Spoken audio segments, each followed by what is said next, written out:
Thank you, Mr Speaker. I'm probably unusual among members of this House in having experience of both the university and the vocational education sectors in this country.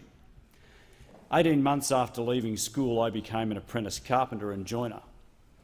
I enjoyed the work and I learned a lot from my old boss Peter Marnie and his foreman David Blackburn, although they'd probably beg to differ. I enjoyed the work. However, one undeniable fact that I did learn as a young apprentice, Mr Speaker, was to expect very little but obstruction and intimidation from the then Builders Labourers Federation, the union that is now known as the CFMEU. But that's a story for another day. When I examine this motion, I find that it is based on false premises, which I cannot accept. It is based on the misplaced assertion that the government does not have a clear and well-resourced policy to support universities and ensure that all Australians are given the opportunity to get a degree. It does, as the Minister for Education and Training has laid out in this place and others. Second, it is based on the wrong idea that the Australian university education, as supported by this government, is not excellent value.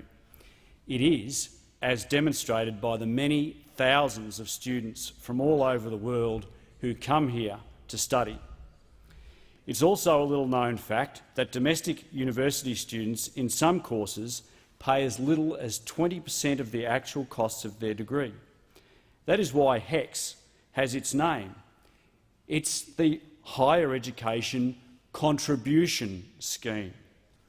You would think that if the Labor Party was so aggrieved by students having to pay for even a part of their education costs that they would reintroduce free tertiary education.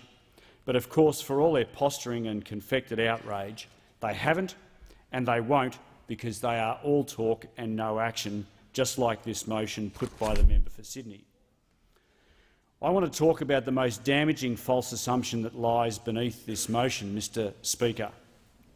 It is not the university system that is letting down many young people. It is the misguided belief that going to university is the only, or indeed the best path to a better future for all of our nation's young people. We often talk about finding the jobs of the future, but there are skilled jobs crying out to be filled in this country today. The Department of Employment creates a list every year of jobs where local businesses have difficulty recruiting skilled people. Look, for example, at the skills shortage list for my state of Queensland. You won't find on that list public relations managers, civil engineers or indeed lawyers.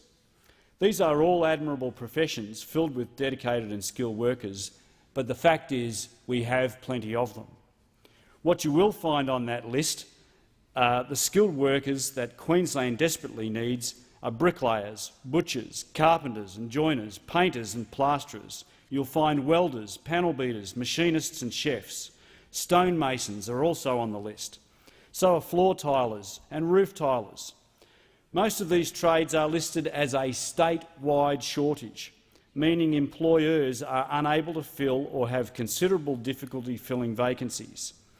Consider this startling fact, Mr Speaker. In the great state of Queensland, employers are finding it nigh impossible to get a skilled bricklayer or a skilled butcher. The belief that a university education is the only or the best way to get ahead must take a share of the blame in creating this situation. The consequences for young people that the member for Sydney places at the government's door really come from this false assumption. Research by Graduate Careers Australia tells us that in the first year after graduating from university, 73.9% of new graduates who want one find a full-time job. Their median income is $54,000. In contrast, research from the National Centre for Vocational Education and Research suggests that 77.6% of VET graduates are employed after their training. Their median income is $56,000. In some parts of the construction industry, electricians are earning up to $80,000 to $100,000. Of course, a university education sector is expensive.